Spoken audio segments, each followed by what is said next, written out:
you. Thank you so much. I'm going to do this old school. It's great to be here, and it's great to speak to you today. So I'm going to focus my talk on Signal. I'm going to look at the private messaging app itself, the political economy shaping the tech ecosystem within which Signal operates, and how Signal has structured itself to thrive even as it rejects the dominant surveillance business model. Now, I currently serve on Signal's board of directors, and I'll be taking an extended role at Signal soon, but more on that in a moment. So first, let's start with a brief overview. What is Signal? Now, Signal was founded in 2020 by Moxie Marlinspike, whom we have to thank for his years of care and labor. To the people who use Signal, like me and maybe you, it might feel similar to WhatsApp, Telegram, or iMessage. You open your phone, you text a friend, you share a photo, directions to a party, or whatever. It's straightforward, it's intuitive, and it's ultimately a tool for connection and communication. But the similarity between Signal and the other dominant messengers is only skin deep. Below the surface, Signal is very special. It is truly private and secure, providing a rare safe haven for honest communication in a world where our most intimate moments, our relationships, our locations, preferences, and habits are surveilled, cataloged, and used to inform significant decisions that shape our lives and opportunities. Now, Signal uses strong end-to-end encryption, so the only people who can see your messages are the people you're talking to. Not Signal, not outsiders, not tech platforms, and not a state with a subpoena. No one else. We take every step we can to minimize metadata, to open our code to scrutiny, and to otherwise make sure that we know nothing about you, your friends, or what you're saying to them. And this matters. I'm giving this talk in Berlin, a place where privacy awareness runs deep.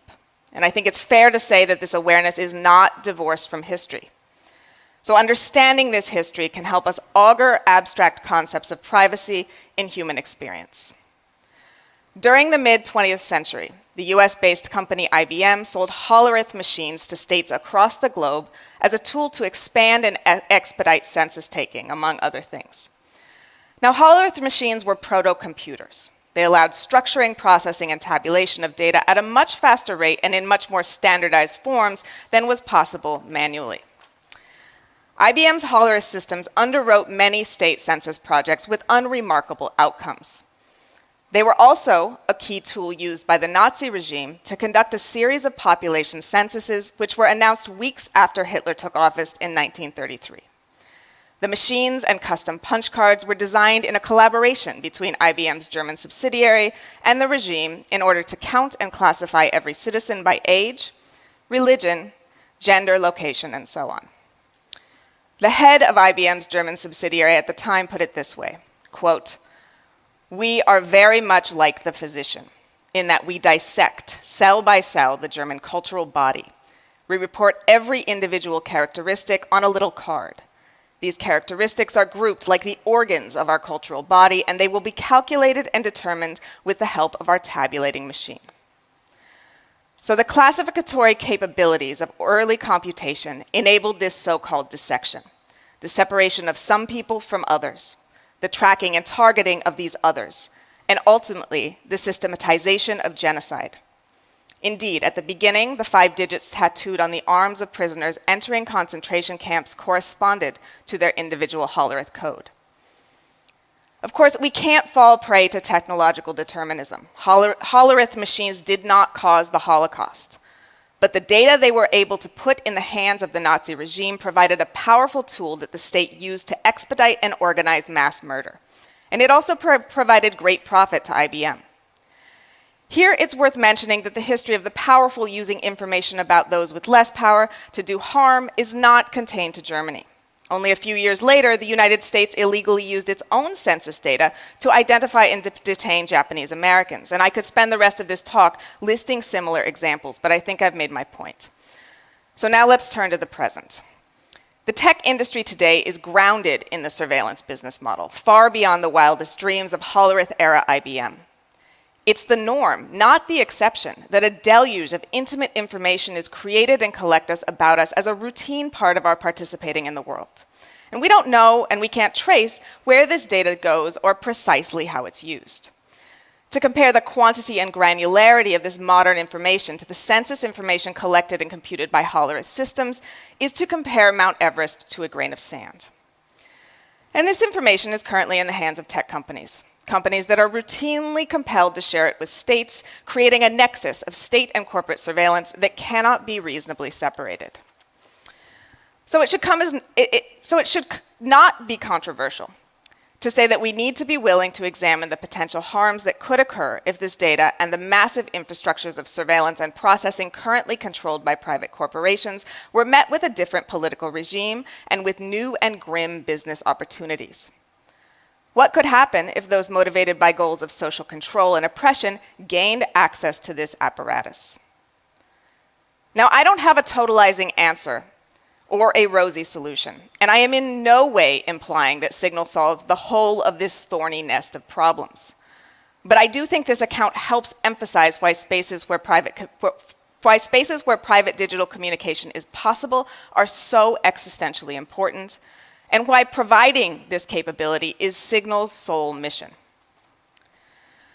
So it's at this point that I'd like to dig into what it takes to create Signal, and to ensure that Signal grows and thrives in a tech ecosystem shaped by surveillance. So to ground us, I'm going to start with a quick, incomplete history. It goes something like this.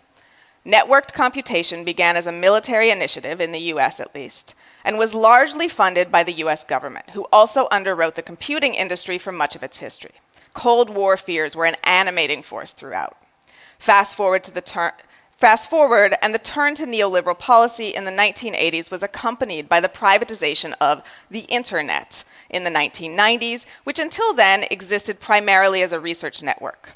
An exploration of viable internet business models followed, along with much bombastic rhetoric that rewrote the military history of networked computation with an emphasis on its liberatory potential. This rhetoric, though often inaccurate, was essential to shaping the mythology of Silicon Valley and the popular image of the current tech industry. Now, after some false starts, surveillance advertising emerged as the successful internet business model, and surveillance remains the foundation of the current tech industry. This model underwrote and incentivized the metastasis of so-called free products and services, from search to email to social networks. You know them, right? And to power these free products and the valuable data collection they enabled, the firms at the forefront steadily built and invested in massive computational infrastructure and techniques to enable the rapid processing and storage of this data. So this brings us to a key point. The surveillance business model trends toward consolidation, or natural monopoly, as in the language of economists.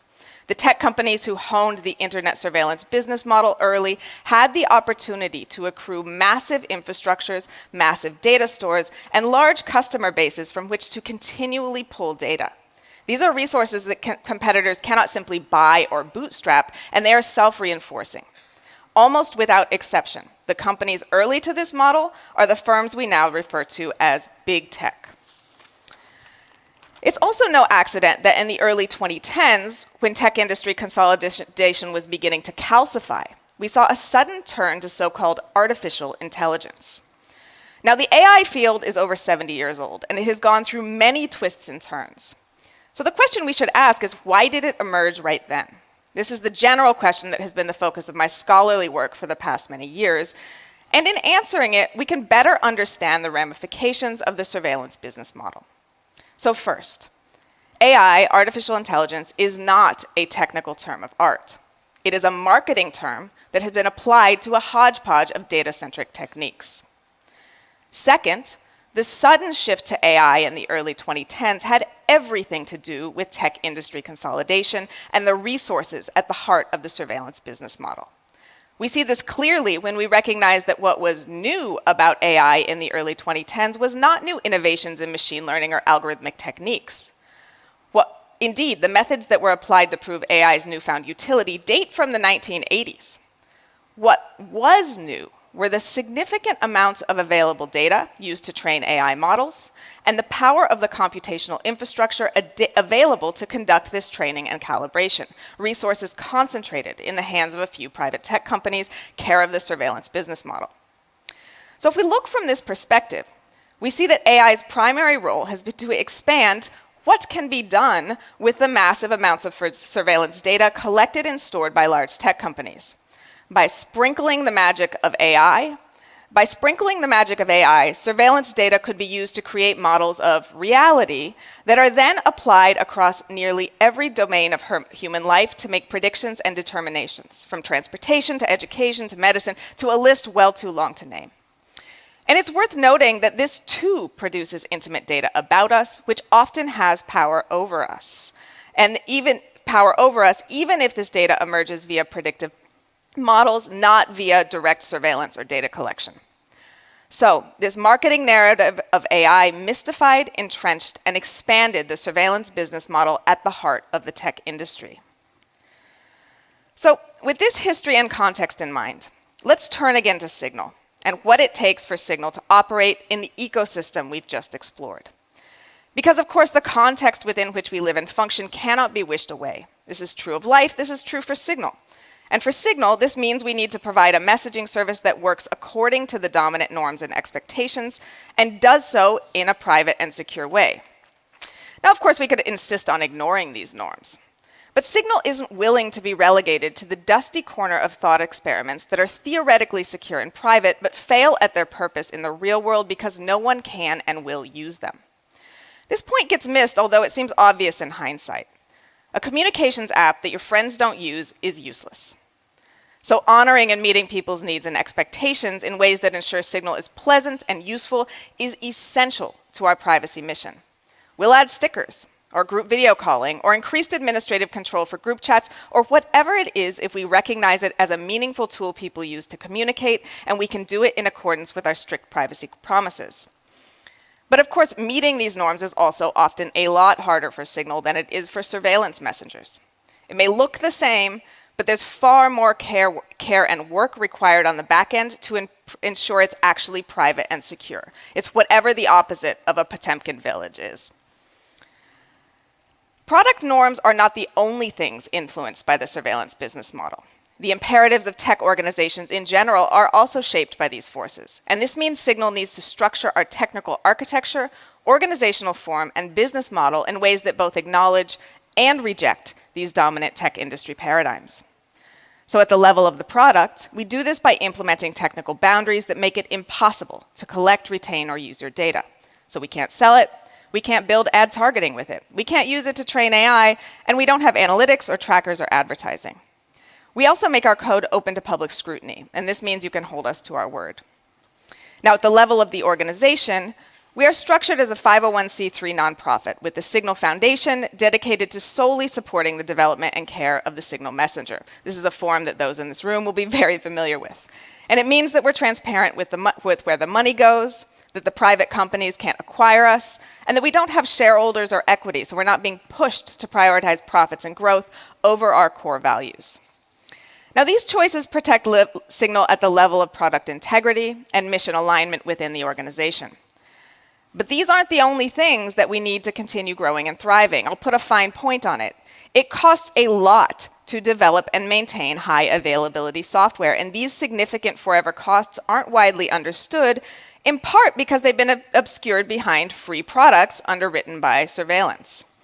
So while Signal won't participate in the surveillance business model, this doesn't mean it's any cheaper for us. It costs tens of millions of dollars a year to develop and care for Signal. And this is a very lean budget given our reach and scope. So for comparison, WhatsApp has over 1,000 engineers. That's just engineers. Telegram has around 500 employees. And Signal, which is by far the most widely used private and secure messaging app, has a team that totals around 40 people. They're 40 brilliant people, but that's everyone. Thank you.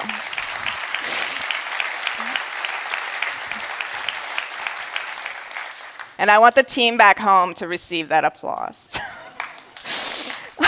Yeah, even more of it.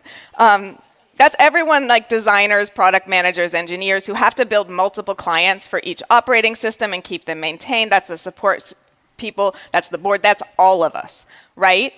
And in addition, we of course also have to pay for hosting and registration, which are very, very expensive and non-negotiable if we want Signal to meet the expectations of the people who rely on it, expectations that require us to be always instantly available everywhere. So how do we pay for this? Well, Brian Acton's vision and generosity has given us the gift of a strong foundation that we can build on as we work to create a model for long-term sustainability. And with the costs in the tens of millions of dollars a year, a model for sustainability is extremely important. Now, as to the model we'll be pursuing, we believe that a broad base of support that enlists the people who rely on Signal is the most robust option for us. And importantly, it's the least likely to be suddenly disrupted. I am convinced that among the many millions of people using Signal, there are enough who are willing to make a small sustaining donation to cover these costs. Now, at this point, we've only just begun experimenting with this small donor model. We've been offering badges to donors and occasionally letting people know that, hey, you can donate if you'd like. And the response has been really heartening. To me, it points to a future in which small donations from millions of people support Signal, creating a template for how we might develop and maintain core technical infrastructure like Signal outside of the surveillance business model. I hope what I've covered thus far helps make clear how special and important Signal is, and the significant amount of work, thought, and resources required to create and care for Signal. Signal provides a safe haven outside of the pervasive surveillance that is the hallmark of the current tech industry. And I sincerely believe that Signal being widely used and available to people across the globe is necessary to ensure a livable future. Now, I've been committed to Signal since before it was called Signal. And I've been on the Signal Foundation's board of directors since 2020. So I'm happy to announce here in Berlin for the first time publicly that on September 12th, I will be taking a new full-time role as Signal's president. Thank you.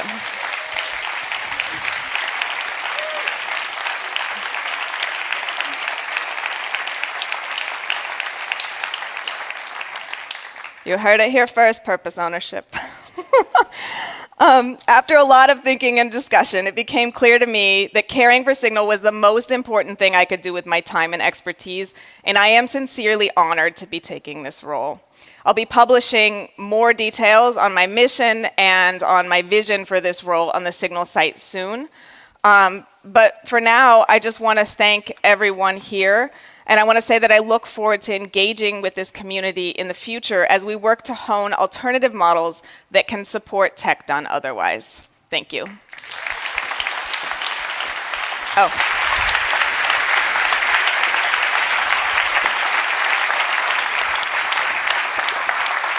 Thank you so much, Meredith.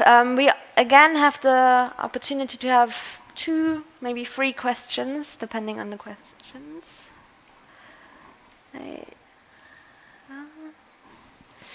Yeah. Okay. Hello.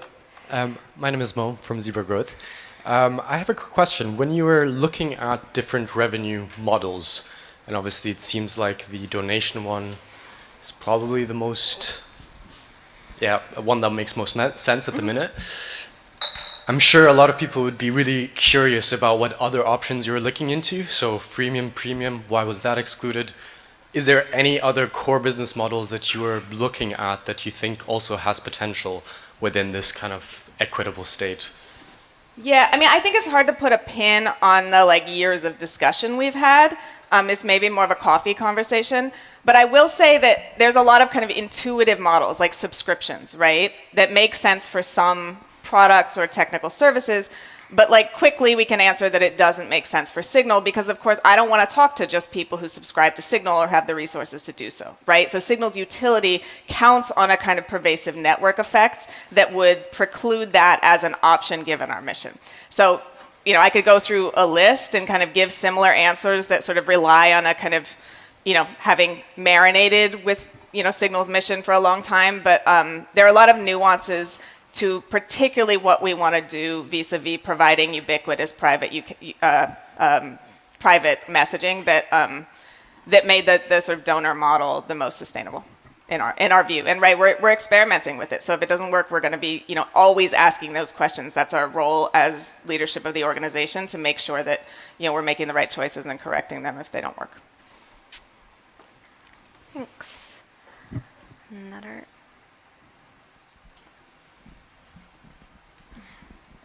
Thank you for that great talk. My name is Peter. I'm representing the Open Source Business Alliance in Germany. And I think you very well pointed out the dangers of the surveillance economy. But I think there's another danger which we all know of social media, that is the creation of bubbles where certain talks happen which are not open to open discussion, to the press, to discussions with other parts of the society. And I wonder, especially since you're not tapping into the conversations of your users, which I think is really the way to go, what do you think about the existence of and the creations and the evolving of these dangerous bubbles, and are you planning to do anything about it? Everyone has their role, and that might not be my lane.